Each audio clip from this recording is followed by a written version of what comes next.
Hello, good day, everyone. Welcome to the second JWF webinar. My name is Reiko Yoshi. I'm a manager at Japan Water Forum. Before we get started, I'd like to explain the flow of the webinar. First, Mr. Asai, our director at Japan Water Forum, make introductory opening remarks on today's webinar. After that, today's guest speaker, Mr. INOUE, will present about long-term investment in water-related disaster risk reduction. Then we will move on to the Q&A session. During Q&A session, we will answer the questions that posted in advance. So if you have any questions, please post them in the Q&A box. Now, I would like to welcome Mr. Asai, a director at Japan Water Forum. Thank you very much. You have the floor, Asai-san, please. Good afternoon, good morning, good evening, everyone. Welcome. First of all, I thank you all for attending the second webinar. Unfortunately, all of us are still in a difficult time due to the COVID-19 pandemic. I sincerely hope you are doing well and staying healthy. The JWF webinar series aims to share Japan's practical know-how and experiences on how to address water-related issues and the long history of failures as well as success.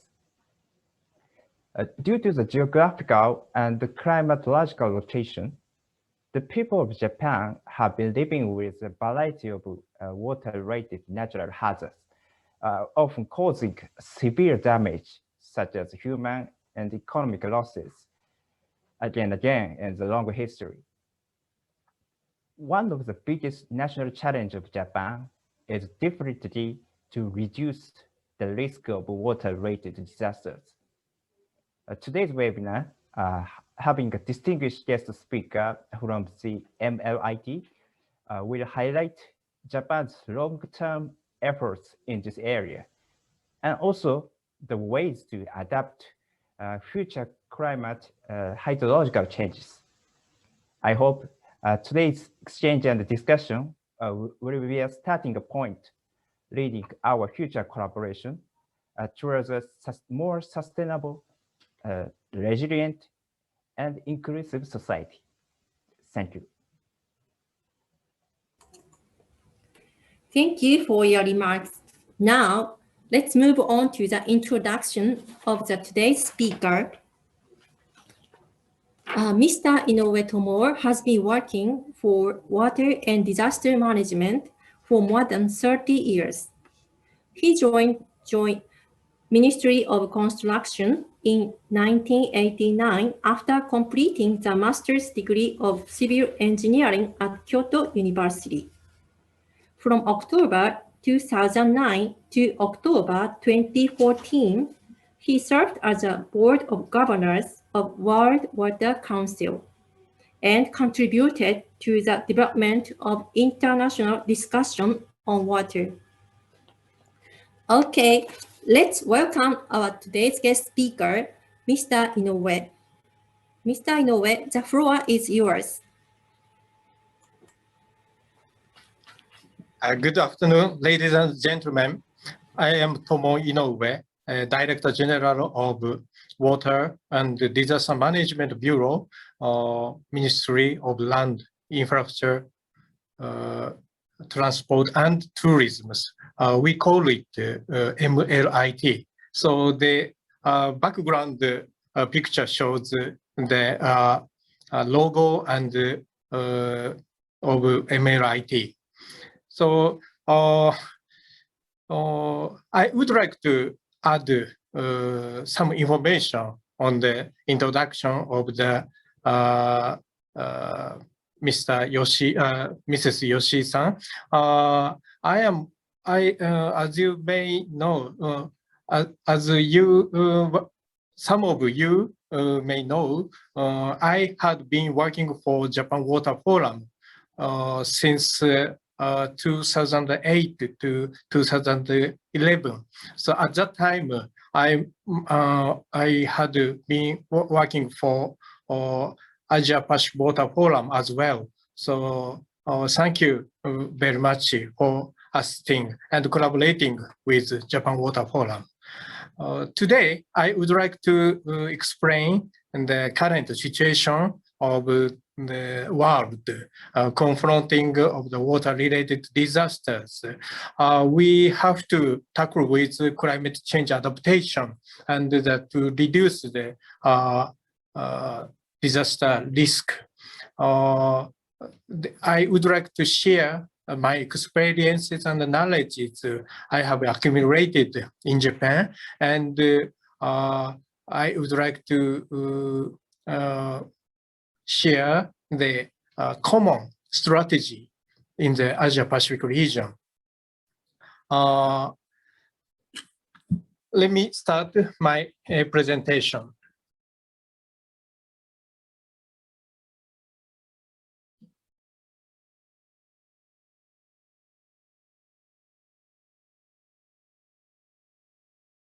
Today, I would like to make a presentation entitled by long-term investment in water-related disaster risk reduction.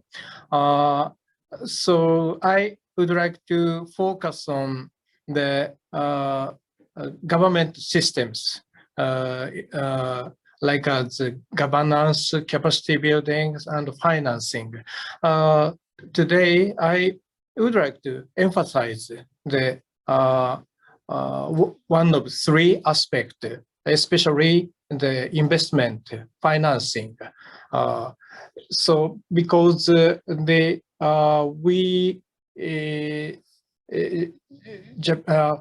only Japan, but also the Asia Pacific regions are suffering from the water-related disasters, but it is difficult to secure the budget for the disaster risk reductions. So it is very effective for us to share and the exchange an opinion in terms of how to get money for flood protection and disaster risk reduction. So first of all, I would like to the current situation of water-related disasters and climate changes. Almost all of you are interested in the natural disaster issues.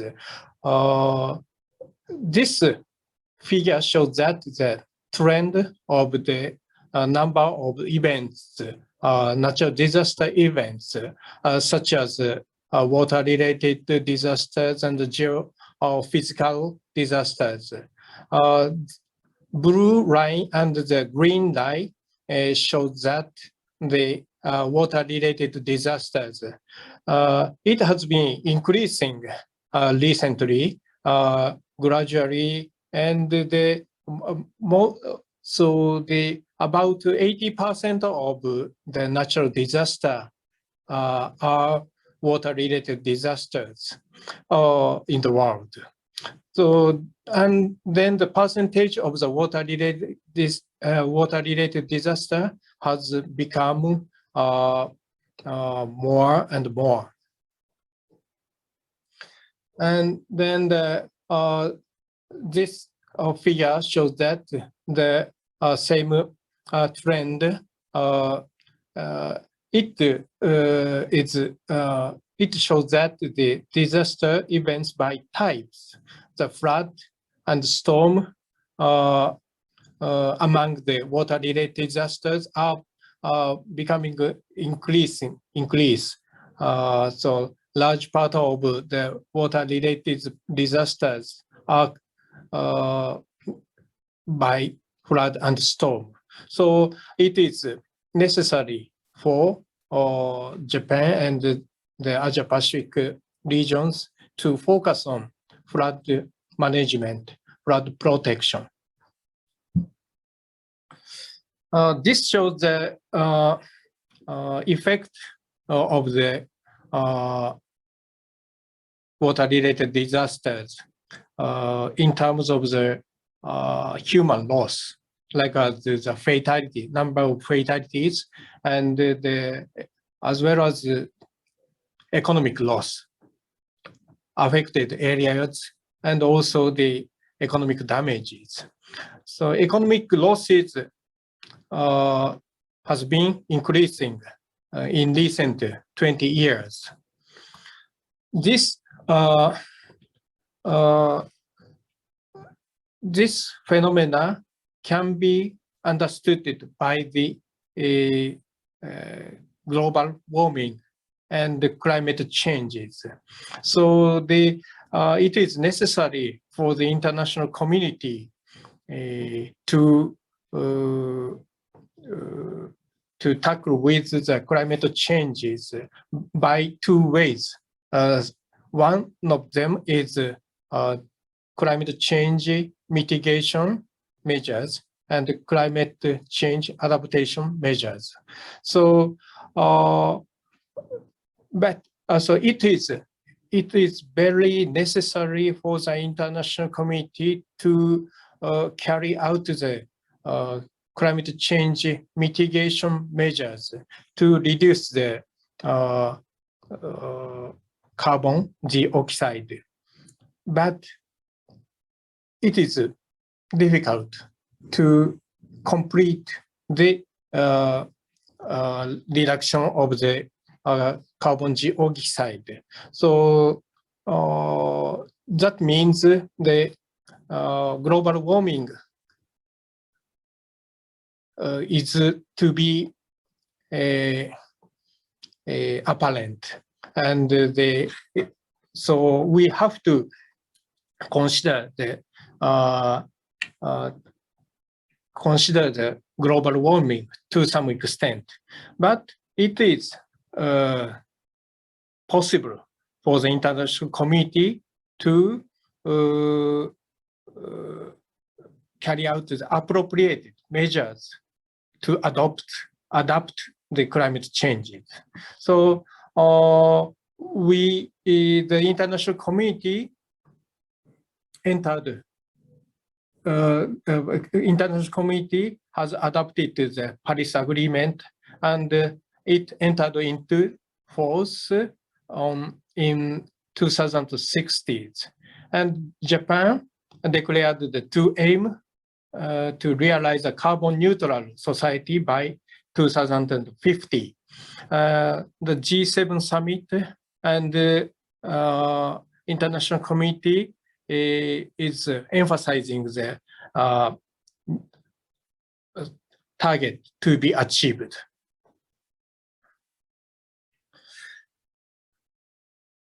On the other hand, climate change is becoming apparent in the shape of the water. So in Japan, the precipitation has been increasing year by year, and also the sea surface temperature also has been higher and higher. That means the magnitude of the typhoon has been bigger and bigger, and the extent of the disaster in Japan has been worse and worse. So that's a problem in Japan. Recently, we have suffered from the big disasters. In 2004, at that time, we met the 10 typhoons in a year. That's a record. That was a record. So to meet the typhoons at large. So in 2019, we met few typhoons, but one typhoon was very big and gigantic. So it made a big economic losses in Japan. This graph shows the direct damage by this typhoon is almost nearly to the 1 trillion yen. The largest annual damage is in Japan. So the public awareness in Japan on the water-related disasters has been increasing. But so this is a fact. But so we have to consider what is the main causes of the water-related disaster in Japan. So one of the reasons is climate changes driven by global warmings. Another aspect of the water-related disaster is maybe the deteriorating the society, vulnerable society, driven by the urbanization and the lack of awareness on the disaster issues, and also the lack of national budget for flood control. So we need to reinforce the flood protection measures by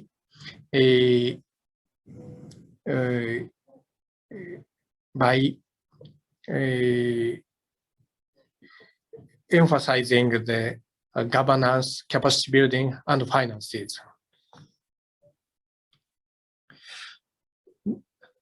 I would like to explain the current situation of river management and the flood protection measures. In Japan, Class A rivers is controlled by national government directly. Other tributaries and Class B rivers are controlled by local authorities. And the national government and local government also has a function of river authority. It is designated by river law in Japan. So this is a common strategies to tackle with flood protection. So it is necessary to carry out the countermeasures at the preventive stages. So the holistic approaches is necessary, and the comprehensive plan also necessary. Also the best mix of the hard and soft measures, or the structural and non-structural measures are also necessary. A combination is considerable, so it is necessary to carry out the appropriate combination of the hard and soft measures. This is a common issues in the world. But so I would like to emphasize the characteristics of the governance of flood protection in Japan. I must say, I have to prioritize the reduction of human loss. Human lives is very necessary and very important. But it is also important to reduce the economic damages because so the economic damage cannot be necessarily reduced by early warning and the evacuation, but economic damages can be reduced by our governance system, such as land use management and infrastructure. If we are not focusing on the economic damages, so the economic systems in one country is not restored. So I would like to share our knowledge in terms of focusing economic damages is very necessary.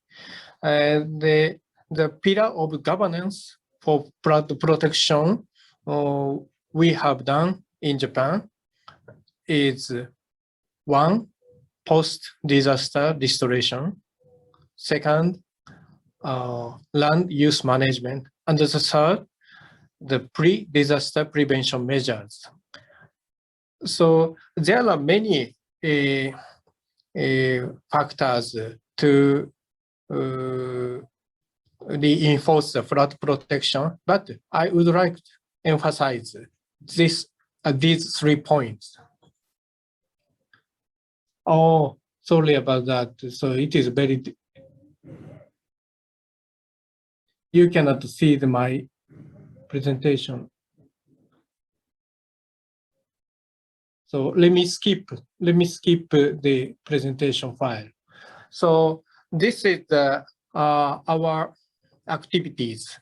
The post-disaster needs assessment systems in Japan. My ministry has a technical emergency control force. We call it tech force. We dispatch the technical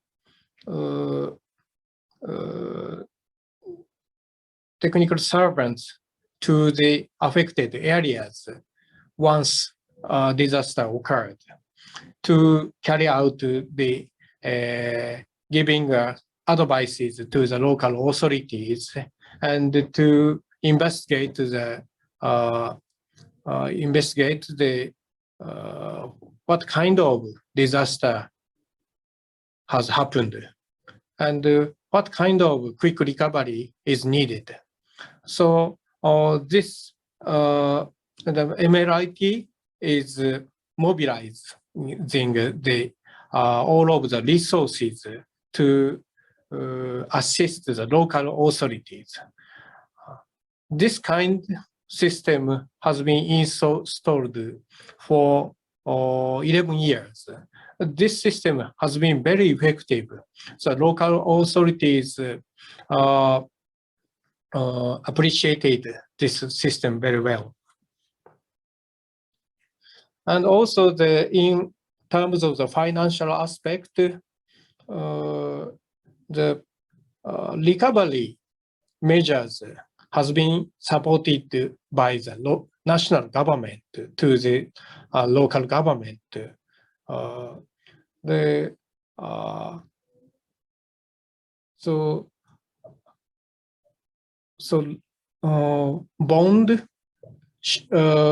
Bond can be issued for helping local authorities by national government. The very small amount of financing resources should be prepared by local authority, but almost all of the financial resources can be covered by national government. This is one of the characteristics of financial systems in Japan for flood protection, especially for the post-disaster action.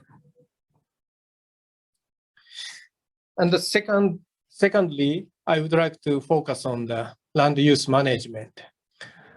So the good land use management is not directly by river authority.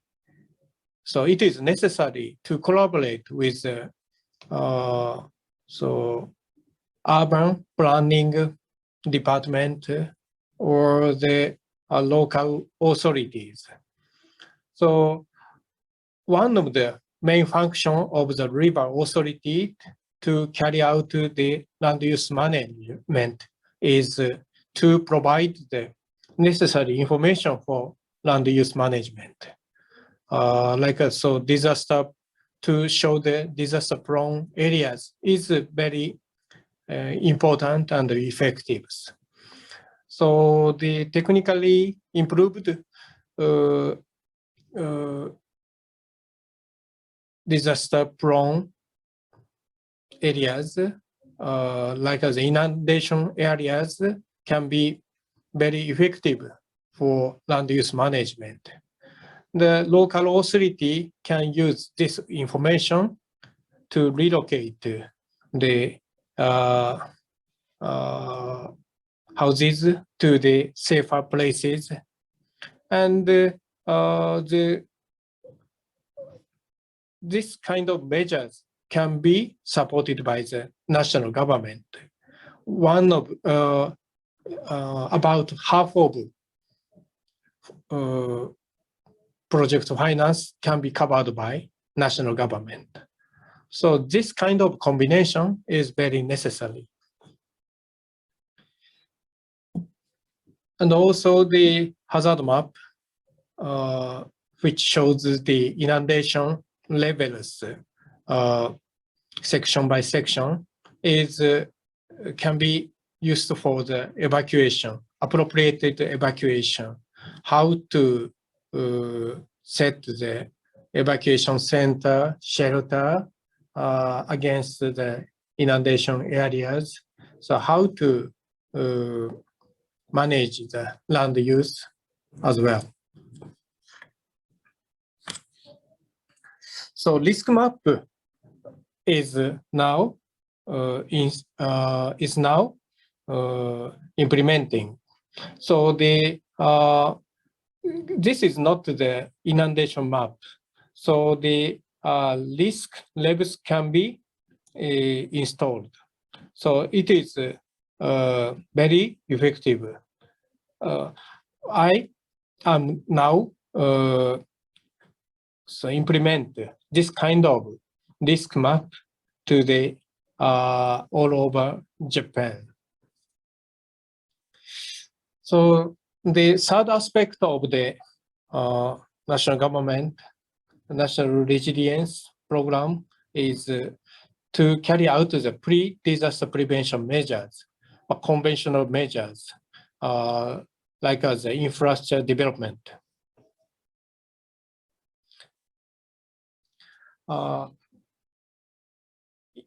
So some of criticism said that infrastructure is not effective.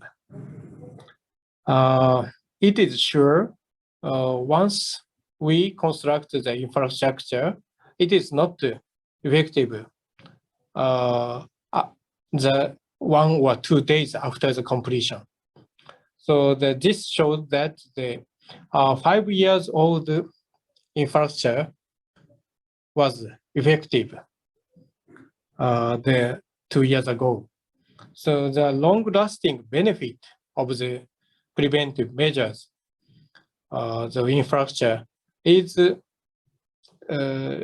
should be paid. More attention should be paid to the long-lasting benefit of the infrastructure.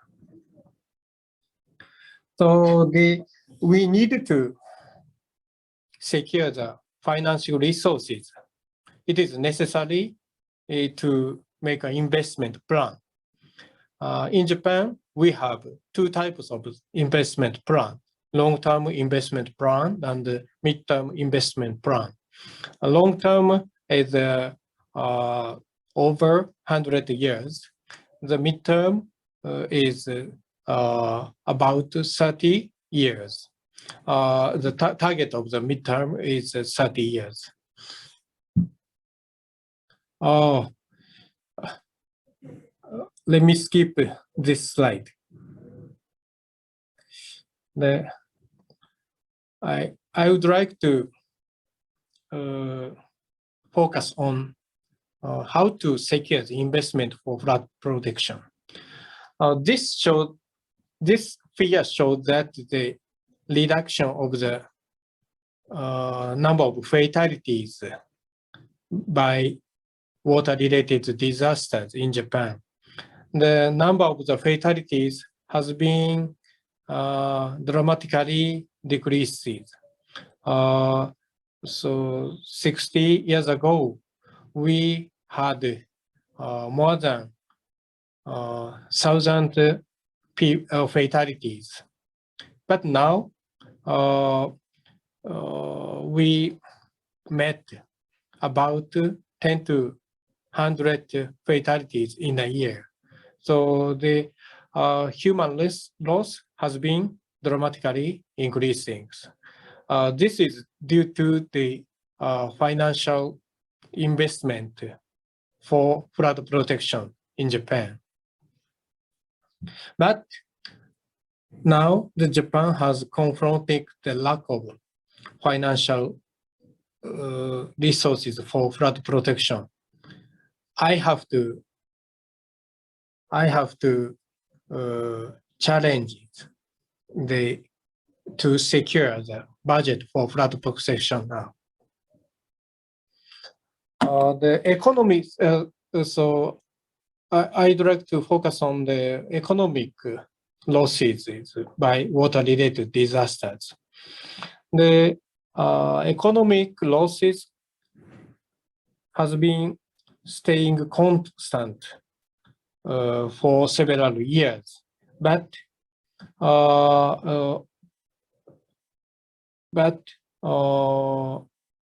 economic damages per areas has been increasing.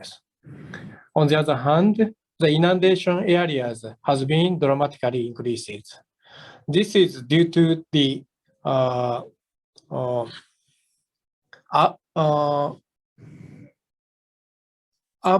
urbanized areas has been easily affected by water-related disasters. A lot of commodity and the value-added things has been damaged by water-related disasters. So we must secure the financial resources for flood protection. I always say prevention pays. Prevention measures has been effective in comparison to post-disaster expenditures.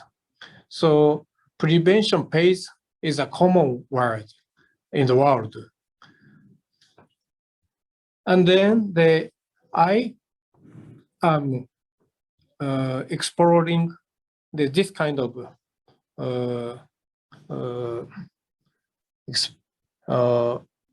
explanation. The ex-ante DRR, like as preventive measures, should be enhanced to reduce the economic loss as well as human loss. And so that the pre-disaster ex-ante DRR can reduce insurance payment, economic loss for the general assets, and the public utilities. We need to create the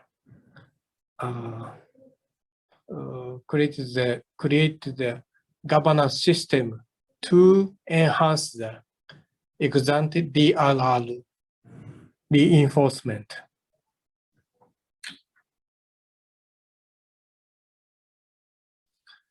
I would like to share this kind of strategies with the Asia Pacific region. Because Asia Pacific regions has suffering from the water-related disasters such as flood, storm, drought. So, and especially low-income countries has been heavily suffered from the water-related disasters. This figure is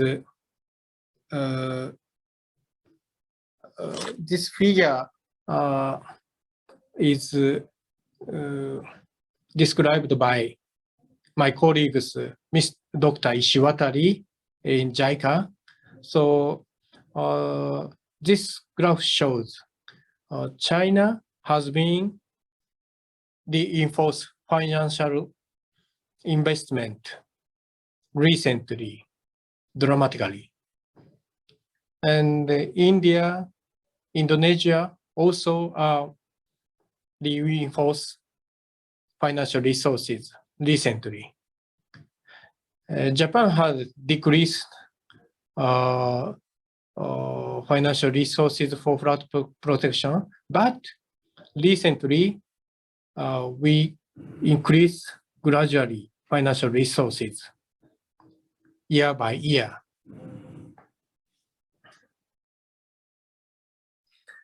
And also it is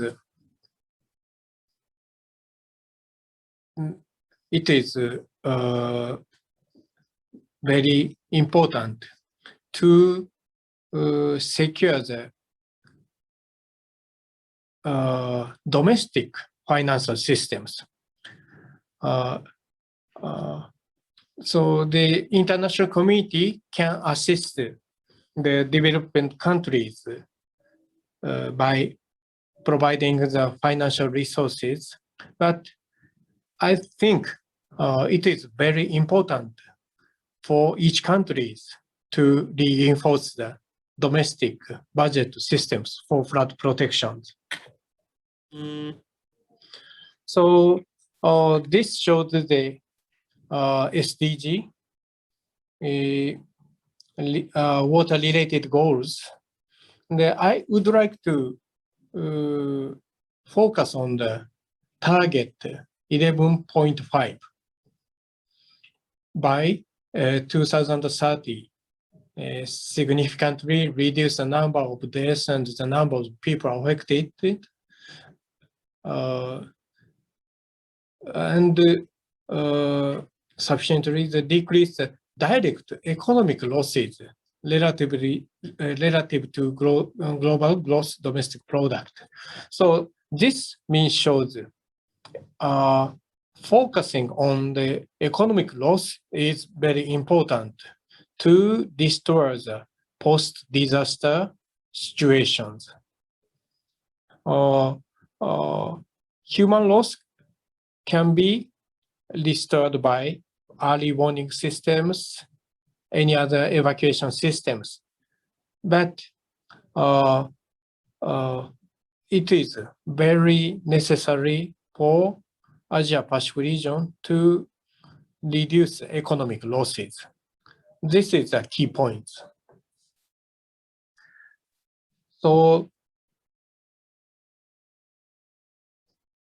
we, as I said repeatedly, we need to enhance the financial systems.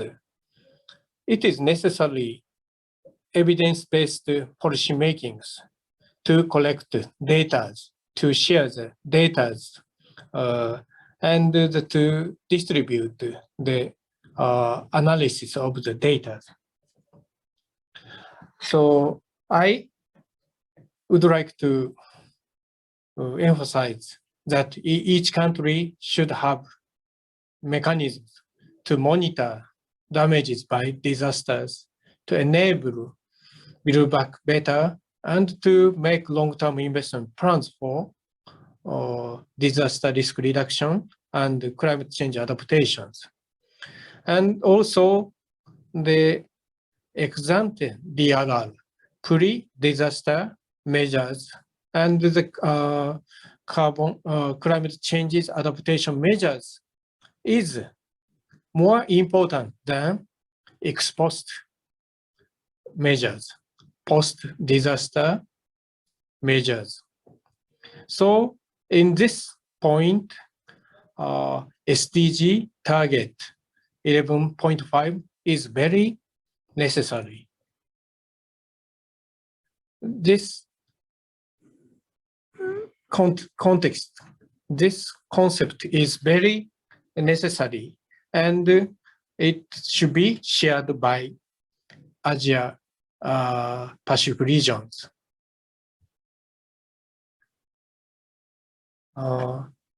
As you may know, the fourth Asia Pacific Water Summit will be held in April 2022 in Kumamoto City, and as well as online systems. So this can be delivered to, this message can be delivered to the international communities in the UN systems.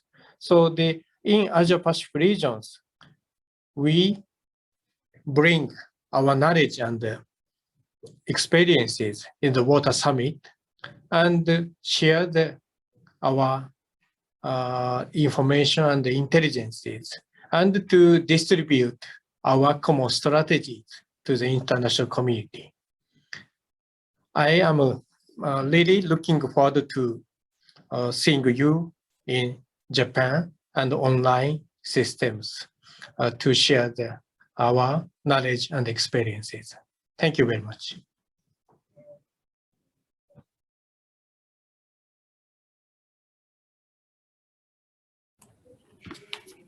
Thank you very much for your wonderful presentation, Mr. Inoue.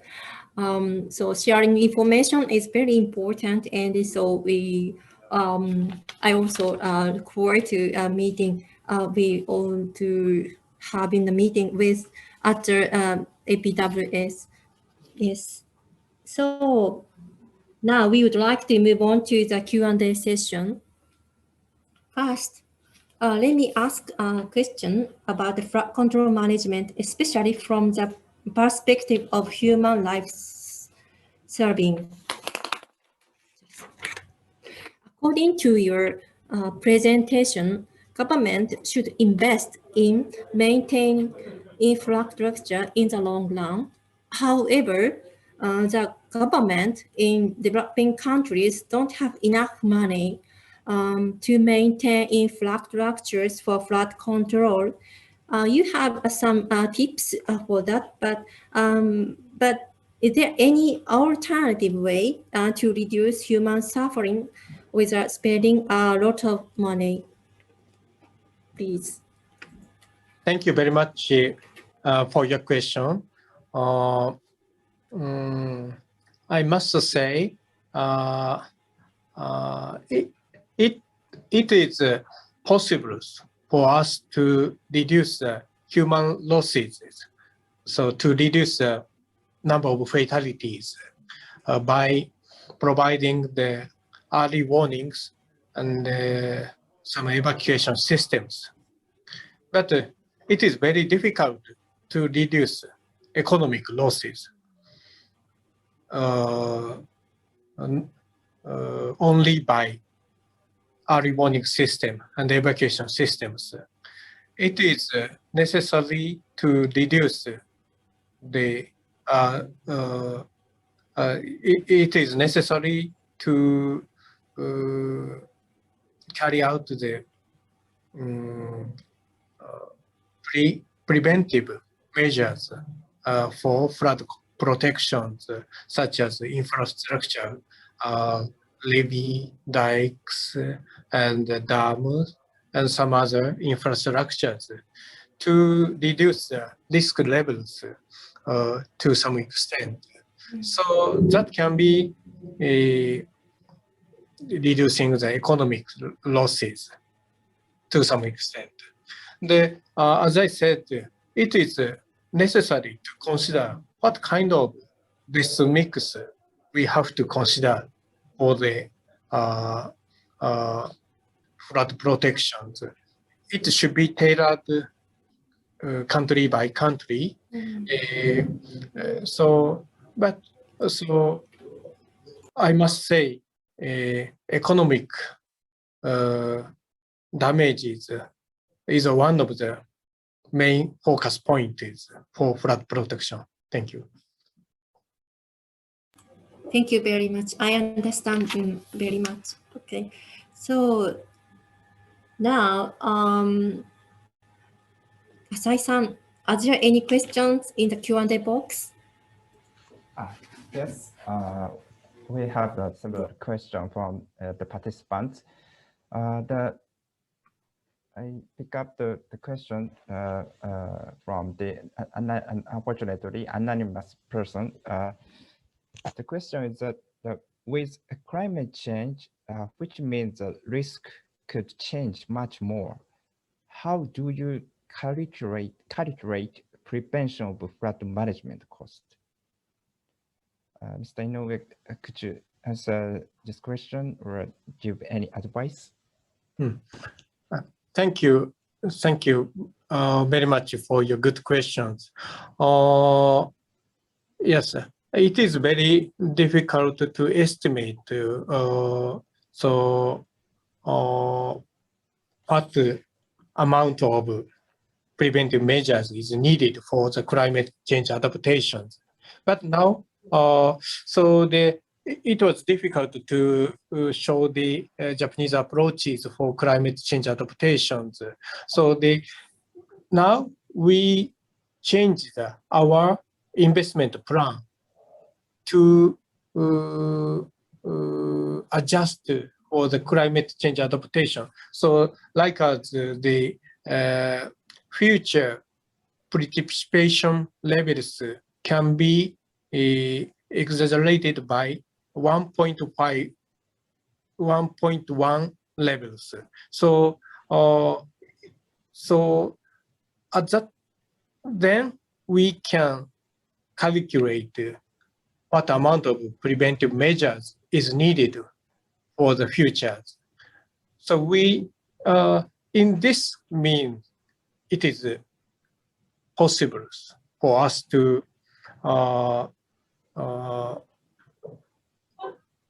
so what kind of what amount of investment is needed for climate change adaptations with climate with global warming? Is that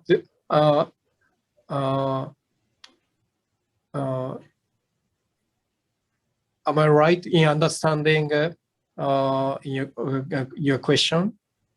Yes. Thank you very much, Mr. Inoue. So I'd like to move on to the next question. The question is also from the anonymous person, but the question is that how could we allocate the budget for disaster risk reduction since other SDGs target needs budget as well? Or could you suggest new tax system to collect resources from rich people all over the world? Can you answer this question, Mr. Inoue? Thank you very much for your important questions. The first question, so that's one of my tasks. So now in the SDGs, there are many SDG goals and the targets. Some of them are focusing on the water supply and sanitation, and some goals and targets are focusing on the disaster risk reductions. But water-related disasters is one of the water sector issues. Another, as well as the other aspect for the disaster risk reductions.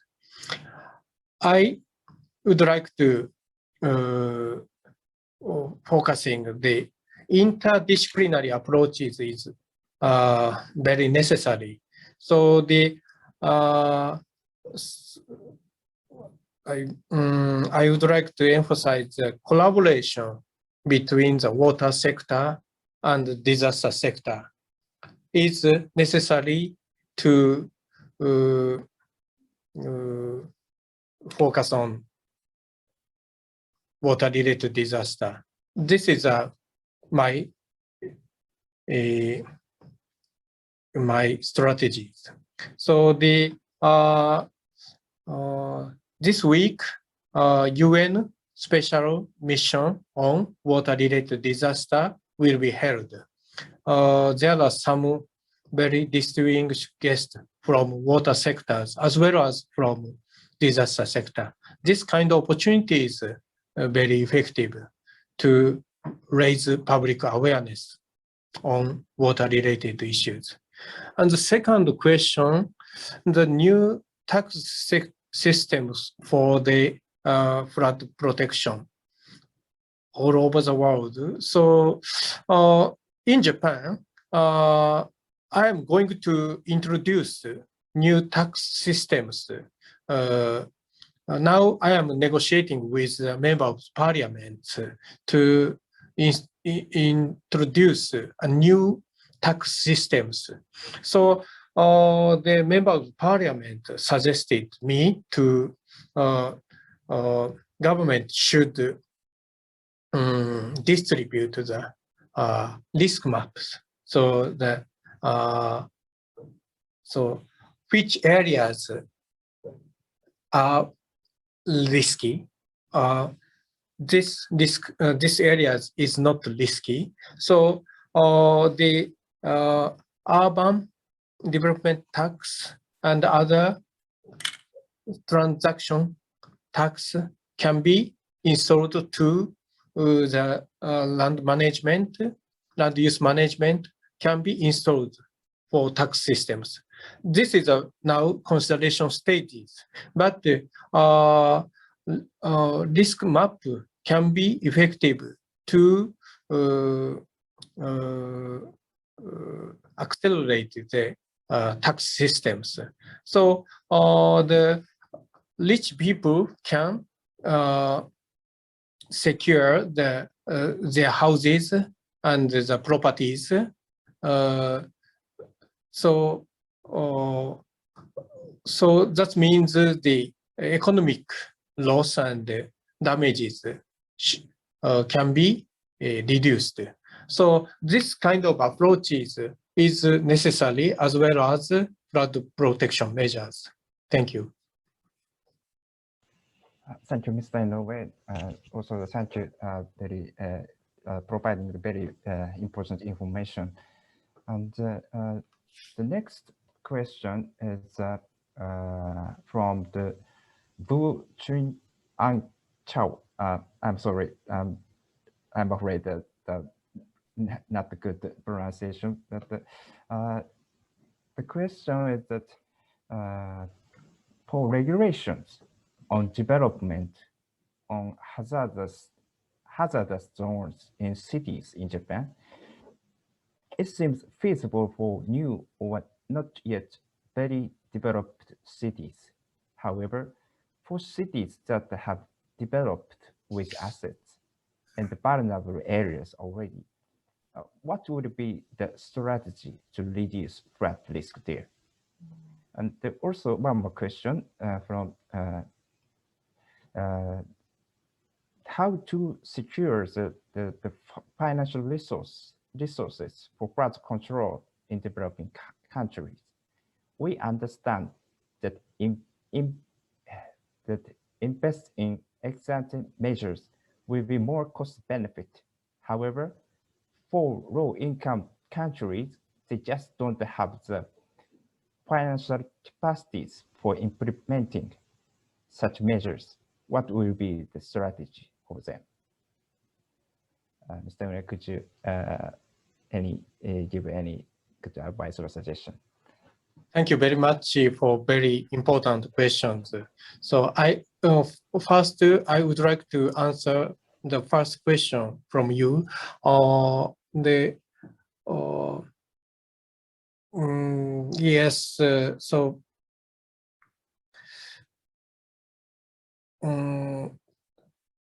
assets in the vulnerable areas is one of the main challenges for us. In Tokyo areas and Osaka areas, the well-developed areas, there are also the vulnerable to the water-related disasters. So we are now, how to allocate it to the national budget to develop the areas to the developing areas. So developed areas, the local government has more financial resources than the rural local authorities. So we encourage the local authorities in the well-developed areas to provide the more financial resources than from the rural areas. In this sense, so the allocate the financial resources is very necessary. So, but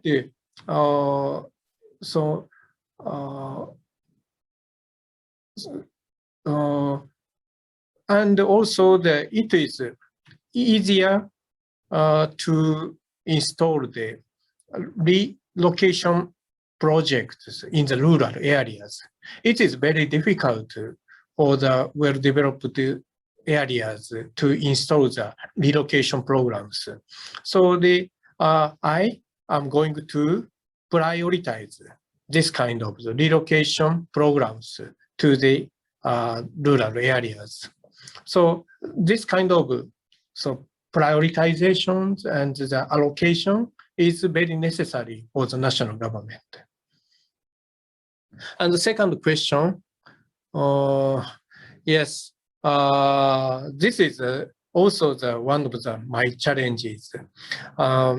So it may be easier to for the developed countries to give some financial resources to the developing countries, but it is not sustainable. So it is necessary for each country to reinforce the financial resources, so domestic financial resources. So some authorities for flood protection or the disaster risk reduction in the developed countries have to emphasize the importance of cost-benefit ways to change and shift to from the post-disaster approaches to the pre-disaster ex-ante measures. So at that time, the government official needed to have some materials to persuade the member of parliament and the publics to understand the current situation and the future situation. So it is necessary to collect the fact and the data, analyze the data, such as according to the target 11.5. I think this is one of the way to tackle with this kind of issues. Thank you. Thank you very much, Mr. Inoue, answering the two very challenging questions and based on your experiences. So perhaps the time is yes, sorry. It's almost time to finish. Thank you very much, Mr. Inoue. It was very helpful and informative. And before we finish, we would like to announce the next JWF webinar.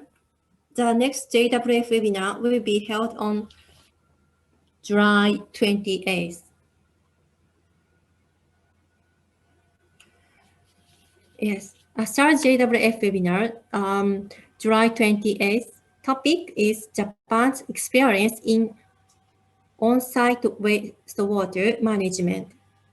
Speaker will be Mr. Kazushi Hashimoto, Advisor, Japan Sanitation Consortium.